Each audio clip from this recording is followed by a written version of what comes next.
नमस्कार, मैं उस्मिता। उत्तर प्रदेश की खबरों में आपका स्वागत है। आज है 3 जनवरी, दिन शनिवार। खबरों की ओर बढ़ने से पहले एक नजर डालते हैं आज के टॉप हेडलाइंस पर।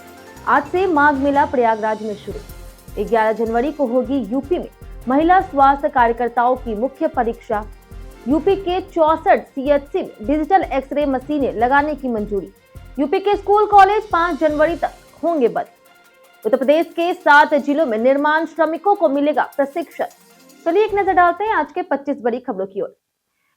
यूपी पुलिस भर्ती 2026 के 32,000 से अधिक पदों पर हो रही भर्ती। यूपी पुलिस भर्ती और प्रोन्नति बोर्ड ने 32,679 पदों पर भर्ती का नोटिफिकेशन जारी किया है, जिसमें सिविल पुलिस, पीएसी, एसएसएफ, महिला बटालियन, घुड़सवार पुलिस और जेल वार्डन शामिल है। ऑनलाइन आवेदन 31 दिसंबर से शुरू हो चुके हैं, जो 30 जनवरी 2026 तक uppbpv.gov.in पर होगा।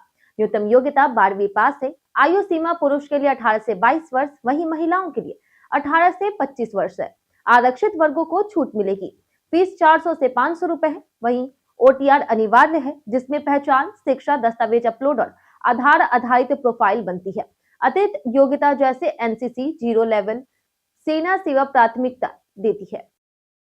यूपी के स्कूल कॉलेज 5 जनवरी तक होंगे बंद। लखनऊ और प्रदेश में कड़ाके की ठंड और घने कोहरे के कारण मुख्यमंत्री योगी आदित्यनाथ ने 12वीं तक के सभी स्कूल और कॉलेज 5 जनवरी तक बंद कर दिए हैं। उन्होंने अधिकारियों को रैन बसेरों में कंबल, अलाव, बिस्तर और अन्य जरूरी सुविधाओं की व्यवस्था करने, जरूरतमंदों तक राहत सामग्री पहुंचाने और खुले में कोई भी व्यक्ति ना सोने देने के निर्देश दिए। आज से माघ मेला प्रयागराज में होगा शुरू। आज से माघ मेला प्रयागराज में शुरू हो गया है। पहले दिन भारी भीड़ की संभावना के चलते पुलिस ने रूट डाइवर्जन और नो व्हीकल जोन लागू किया है। श्रद्धालु पांटून पुलों निर्धारित मार्गों से ही आवागमन करेंगे। सगम, झुंसी और अड़ैल क्षेत्रों में अलग अलग पार्किंग और पैदल मार्ग तय किए गए हैं, ताकि सुगम और सुरक्षित यातायात सुनिश्चित हो सके। आज पौष पूर्णिमा पर दिखेगा वुल्फ मून। आज पौष पूर्णिमा पर वुल्फ मून दिखाई देगा, जो सामान्य से बड़ा और चमकीला लगेगा। इस दिन पृथ्वी सूर्य से सबसे निकट बिंदु पर होगी। धार्मिक दृष्टि से यह दिन विशेष महत्व रखता है। स्नान और दान पुण्य का शुभ अवसर है। मौसम साफ होने पर इसे बिना उपकरण आसानी से देखा जा सकेगा। 11 जनवरी को होगी यूपी में महिला स्वास्थ्य कार्यकर्ताओं की मुख्य परीक्षा। उत्तर प्रदेश अधीनस्थ सेवा चयन आयोग 11 जनवरी को परिवार कल्याण महानिदेशालय के तहत महिला स्वास्थ्य कार्यकर्ताओं की मुख्य परीक्षा आयोजित करेगी। यह परीक्षा 5,272 रिक्त पदों पर भर्ती के लिए होगी। वहीं परीक्षा बरेली, लखनऊ और झांसी में होगी। अभ्यर्थी अपने परीक्षा जनपद की जानकारी आयोग की वेबसाइट upssc.gov.in पर देख सकते हैं। उत्तर प्रदेश सरकार ने 21 आईएएस अफसरों के किए तबादले।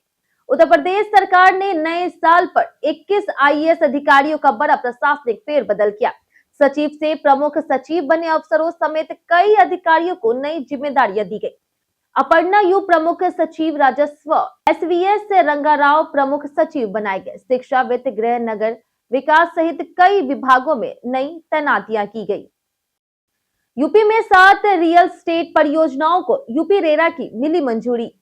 नोएडा सहित उत्तर प्रदेश में 7 रियल स्टेट परियोजनाओं को यूपी रेरा ने मंजूरी दी है। कुल 416.94 करोड़ की लागत वाली यह योजनाएं लखनऊ, नोएडा, मथुरा, बरेली और मेरठ में शुरू होगी, जिनमें 1024 आवासीय व्यवसायिक यूनिट विकसित होगी। परियोजनाओं से संतुलित विकास, निवेश बढ़ावा और रोजगार के नए अवसर सृजित होंगे। मुख्यमंत्री ने लखनऊ में अयोध्या कैलेंडर का किया अनावरण। मुख्यमंत्री योगी आदित्यनाथ ने लखनऊ में अयोध्या कैलेंडर का अनावरण किया। कैलेंडर में अयोध्या की आध्यात्मिक ऊर्जा, सांस्कृतिक वैभव और ऐतिहासिक महत्ता को छायाचित्रों के माध्यम से प्रस्तुत किया गया। यह रामनगरी की पहचान को मजबूत करेगा और देश प्रदेश में अयोध्या की सांस्कृतिक, धार्मिक और पर्यटन महत्ता को जन जन तक पहुंचाने में मदद करेगा। यूपी के 64 सीएचसी में डिजिटल एक्सरे मशीनें लगाने की मंजूरी। नए वर्ष के पहले दिन उप मुख्यमंत्री ब्रजेश पाठक ने 24 जिलों के 64 सामुदायिक स्वास्थ्य केंद्रों में डिजिटल एक्सरे मशीनें लगाने की मंजूरी दी। इसके लिए 12.10 करोड़ रुपए स्वीकृत किए गए। मशीनों से हड्डी, छाती, रीढ़ और अन्य बीमारियों की सटीक जांच संभव होगी, जिससे ग्रामीण क्षेत्रों में मरीजों को बेहतर स्वास्थ्य सुविधाएं मिलेगी। मुख्यमंत्री अभ्युदय योजना में फर्जी भर्ती, विभाग ने शुरू किया सत्यापन। मुख्यमंत्री अभ्युदय योजना में कोचिंग कोर्स कोऑर्डिनेटर के 48 पदों पर आउटसोर्सिंग एजेंसी द्वारा अपात्र अभ्यर्थियों को भर्ती कराया गया। 2 साल तक उन्हें 60,000 रुपए प्रति माह वेतन मिला, कुल लगभग 7 करोड़ रुपए। विभाग अब वेतन वसूली और सभी कर्मचारियों के अभिलेख सत्यापन की तैयारी कर रहा। फर्जी नियुक्ति में मिलीभगत की जांच भी होगी। उत्तर प्रदेश के 7 जिलों में निर्माण श्रमिकों को मिलेगा प्रशिक्षण। उत्तर प्रदेश सरकार ने निर्माण श्रमिकों को कुशल कर्मकार बनाने के लिए प्रशिक्षण योजना शुरू की है। 1,89,00,000 पंजीकृत श्रमिकों में पहले चरण में 7 जिलों में 20,000 को प्रशिक्षित किया जाएगा। प्रशिक्षण के दौरान मजदूरी की भरपाई डीबीटी से होगी और सफलतापूर्वक पूरा करने पर प्रमाण पत्र मिलेगा, जो रोजगार के नए अवसर प्रदान करेगा। माघ मेले के लिए प्रयागराज लखनऊ मेला स्पेशल ट्रेन चलेगी। प्रयागराज में माघ मेले को देखते हुए रेलवे ने श्रद्धालुओं के लिए मेला स्पेशल ट्रेनें चलाने की तैयारी की। प्रयाग से लखनऊ और लखनऊ से प्रयाग के लिए विभिन्न तिथियों पर ट्रेनें संचालित होगी। प्रमुख स्नान पर्वों पर प्रयागराज संगम स्टेशन स्थायी रूप से बंद रहेगा और यात्रियों का आवागमन अन्य टर्मिनलों से किया जाएगा। छावनी परिषद बनाएगी 10 करोड़ रुपए के मल्टी यूटिलिटी स्पोर्ट्स कॉम्प्लेक्स। छावनी परिषद अब खेलकूद को बढ़ावा देगी और दिलकुशा गार्डन के पास 10 करोड़ रुपए की लागत से मल्टी यूटिलिटी स्पोर्ट्स कॉम्प्लेक्स बनाएगी। एचएएल की सीएसआर फंडिंग से बने इस कॉम्प्लेक्स में badminton court, boxing arena, pickleball court, table tennis court और अन्य आधुनिक सुविधाएं शामिल होगी। एमओयू पर सोमवार को हस्ताक्षर हुए। योगी सरकार की बजट समीक्षा, धीमे विभागों को तेजी के निर्देश। मुख्यमंत्री योगी आदित्यनाथ ने 2025-26 के बजट व्यय की समीक्षा करते हुए विभागों को समय पर बजट खर्च करने के निर्देश दिए। धीमी प्रगति वाले विभागों से तेजी लाने, अधिकारियों की जवाबदेही तय करने और त्वरित निर्णय लेने को कहा। केंद्र से बजट के लिए समन्वय बढ़ाने तथा 2026-27 के बजट की तैयारी अभी से शुरू करने के निर्देश दिए। साइबर अपराध पर यूपी पुलिस की फिल्म, नाना पाटेकर बने हीरो। उत्तर प्रदेश पुलिस ने साइबर अपराध से जागरूकता के लिए नाना पाटेकर अभिनीत एक लघु फिल्म बनाई। इसमें दिखाया गया कि कैसे ठग बनकर कॉल करने वाले साइबर अपराधी से सूझबूझ से 60,000 रुपए ठग लिए जाते हैं। फिल्म डिजिटल अरेस्ट जैसे साइबर फ्रॉड से बचाव का संदेश देती है। यूपी डेटा सेंटर नीति से डिजिटल इंडिया में राज्य अग्रणी बना। उत्तर प्रदेश की डेटा सेंटर नीति ने राज्य को डिजिटल इंडिया में अग्रणी बनाया है। संशोधित नीति के तहत 30,000 करोड़ रुपए निवेश से 900 मेगावाट क्षमता और 8 डेटा सेंटर पार्क स्थापित होंगे। अब तक 21,343 करोड़ रुपए निवेश स्वीकृत, 6 पार्क और 2 इकाइयां मंजूर हुई है। नीति निवेश अनुकूल और पारदर्शी शासन के तहत डिजिटल भविष्य को मजबूती दे रही। बिजली बिल राहत योजना में उपभोक्ताओं को मिलेगा तोहफा और छूट।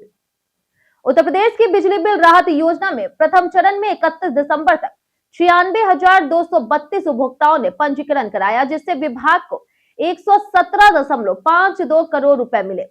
अब सरकार ने नए साल में राहत बढ़ाते हुए पंजीकरण की अंतिम तिथि बढ़ा करके आज तक कर दी है। योजना में बकायेदारों को मूलधन में 25% और सरचार्ज में 100% छूट मिल सकेगी। सुप्रीम कोर्ट की सीईसी ने लखनऊ नाइट सफारी को सशस्त्र सैद्धांतिक मंजूरी दी है। एडवेंचर जोन और 4 लेन सड़क पर रोक लगाई गई। वन भूमि पर गैर वानिकी गतिविधियां निषिद्ध होगी। परियोजना सीजेडीए नियमों के तहत चलेगी और पर्यावरणीय निगरानी समिति बनाई जाएगी। बिजली उपभोक्ताओं को पोस्टपेड या प्रीपेड मीटर चुनने का अधिकार।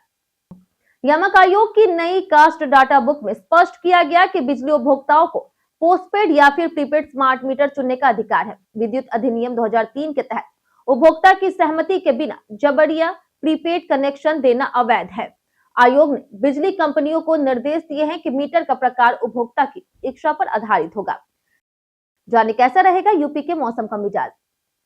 उत्तर प्रदेश में इन दिनों ठंड और घने कोहरे का असर जारी है। मौसम विभाग ने अगले 7 दिनों तक सुबह और शाम घना कोहरा रहने की चेतावनी दी है। पश्चिमी और पूर्वी यूपी में न्यूनतम तापमान में अगले 3 दिनों में 4 डिग्री गिरावट आएगी, जिससे ठंड और बढ़ेगी। कुछ इलाकों में शीतलहर और विजिबिलिटी कम रहने की संभावना है। नए साल के पहले दिन रामधाम में रिकॉर्ड तोड़ श्रद्धालुओं की भीड़। नववर्ष के पहले दिन अयोध्या रामधाम में रिकॉर्ड भीड़ देखी गई। राम मंदिर में करीब 4 लाख श्रद्धालुओं ने दर्शन किए। सरयू स्नान, रामलला, हनुमानगढ़ी और कनक भवन में लंबी कतारें रही। 8 लेन में दर्शन व्यवस्था रही। भारी भीड़ के कारण जाम और रूट डाइवर्जन किए गए। मेरठ से रणजी ट्रॉफी मैच स्थानांतरित, लखनऊ में होंगे अब मुकाबले। मेरठ का Bhama Shah park cricket stadium अब रणजी ट्रॉफी की मेजबानी नहीं करेगा। उत्तर प्रदेश और झारखंड के बीच 22 से 25 जनवरी का मैच लखनऊ के इकाना स्टेडियम में होगा। मैच स्थानांतरण का कारण लाइव प्रसारण के लिए पर्याप्त सुविधाओं का अभाव है। गांधी बाग मैदान भी रणजी मैचों के लिए तैयार है, लेकिन मेरठ में अब क्वार्टर फाइनल तक मैच नहीं होंगे। कई कारणों से दर्ज भारत के इतिहास में आज की तारीख 1831 में सावित्रीबाई फुले का जन्म हुआ, जो भारत की पहली महिला शिक्षक, समाज कार्यकर्ता और मराठी की पहली महिला काव्यत्री थी। 1915 में प्रसिद्ध फिल्म निर्माता निर्देशक चेतन आनंद का जन्म हुआ। 1977 में मॉडल और बॉलीवुड अभिनेत्री गुल पनाग का जन्म हुआ। वहीं 2013 में प्रसिद्ध वायलिन वादक MS गोपालकृष्णन का निधन हुआ। गैस गीजर सुरक्षित इस्तेमाल के जरूरी उपाय। गैस गीजर का सुरक्षित उपयोग बेहद जरूरी है। इसे हमेशा खुले और वेंटिलेशन वाले स्थान पर लगाएं। गैस गीजर का सुरक्षित उपयोग बेहद जरूरी है। इसे हमेशा खुले और वेंटिलेशन वाले स्थान पर लगाएं। बंद कमरे में ना रखें। पाइपलाइन और कनेक्शन मजबूत और लीकेज फ्री होने चाहिए। नियमित जांच कराएं। गैस की गंध आने पर तुरंत बंद कर दें। ऑटोमेटिक शट ऑफ सिस्टम का उपयोग करें और गैस सिलेंडर को ठंडी, सूखी, सुरक्षित जगह पर रखें। हम प्रतिदिन आपसे 5 ऐसे जरूरी सवाल उसके जवाब बताएंगे जो कि यूपीपीएससी जैसे अन्य प्रतियोगी परीक्षाओं में काम आएंगे। सवाल इतिहास, यूपी स्पेशल, विज्ञान, करंट अफेयर्स और भूगोल से रहेंगे। पूछे गए 5 सवाल में आपने कितना सही जवाब दिया, ये हमें कमेंट करके जरूर। तो हमारा पहला सवाल है कि महिला एशिया कप 2025 में भारतीय महिला हॉकी टीम ने कौन सा पदक जीता?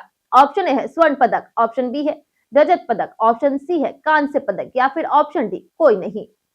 इसका सही जवाब है ऑप्शन सी कांस्य पदक। हमारा दूसरा सवाल है कि हाल ही में छोटे अपराधों को अपराध की श्रेणी से हटाने और नियमों के पालन को आसान बनाने के लिए कहां पर जन विश्वास बिल 2026 को मंजूरी दी गई? ऑप्शन ए है दिल्ली, ऑप्शन बी है चंडीगढ़, ऑप्शन सी है राजस्थान या फिर ऑप्शन डी मध्य प्रदेश। इसका सही जवाब है ऑप्शन ए दिल्ली। हमारा तीसरा सवाल है कि इनमें से कौन पारंपरिक डाक सेवा को बंद करने वाला पहला देश बन गया? Option A America, option B Norway, option C है फिनलैंड या फिर ऑप्शन डी डेनमार्क। इसका सही जवाब है ऑप्शन डी डेनमार्क। हमारा चौथा सवाल है कि इनमें से कौन 8वां राज्य वेतन आयोग बनाने वाला भारत का पहला राज्य बन गया? ऑप्शन ए है असम, ऑप्शन बी है राजस्थान, ऑप्शन सी है उड़ीसा, ऑप्शन डी गोवा। इसका सही जवाब है option A Assam.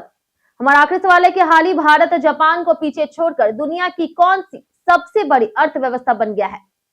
Option A है दूसरी, ऑप्शन बी है तीसरी, ऑप्शन सी है चौथी या फिर ऑप्शन डी पांचवी। इसका सही जवाब है ऑप्शन सी चौथी। बीते दिन बहुत से लोगों ने हमारे वीडियो को लाइक किया था। जिन्होंने हमारे वीडियो को लाइक और कमेंट किया है उनके नाम है महावीर सोलंकी, रमेश राजवत, धीरज दुबे, अरविंद कुमार, अनिल कुमार, वीरेंद्र कुमार, सोनम सिंह, आशीष कुमार, मंजू देवी, उमेश कुमार और किशन जैन। इसी के साथ बढ़ते आज के सवाल की ओर। आज का सवाल है, अगर आपको मौका मिले तो आप यूपी में क्या बदलना चाहेंगे? कमेंट सेक्शन में लिखकर जरूर बताएं। आज के लिए इतना ही। उत्तर प्रदेश की तमाम खबरों के साथ बने रहने के लिए देखते रहे डेली यूपी। और साथ ही अगर आप यूट्यूब चैनल पर देख रहे हैं तो चैनल को सब्सक्राइब करते हैं और आप फेसबुक पेज पर देख रहे हैं तो लाइक और फॉलो जरूर करें।